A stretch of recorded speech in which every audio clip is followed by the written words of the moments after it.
Хабарымыздар қарай жалғастырамыз. Өңірде рұқсатсыз жерге қоқыс тастау дерегі көп. Мұны экология департаментінің мамандары мәлімдеді. Тұрмыстық қалдықтарды тастау бойынша Ақтау қаласы көш басында тұр.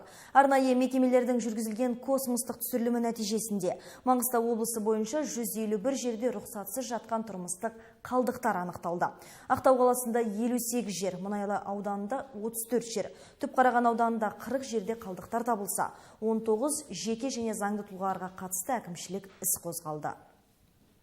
Тұрмыстық қалдықтар толығымен тазаланды. Бұл Мұнайлы ауданы бойынша 20 жер, Түпқараған ауданы бойынша 9 жер, жеке және заңды тұлғаларға қатысты 19 жер түгелімен тазаланды.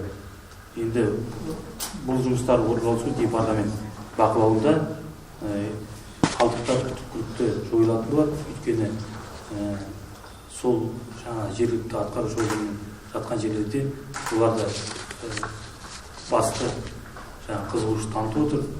Өйткені оны бір күнде тазалау мүмкін емес, бәріңіздер білесіздер. Ол үлкен қаражатты талап етеді, адам күштерін талап етеді, және де уақыт талап етеді. Соған байланысты бұл бағытта жұмыстар департамент бақылауында болады.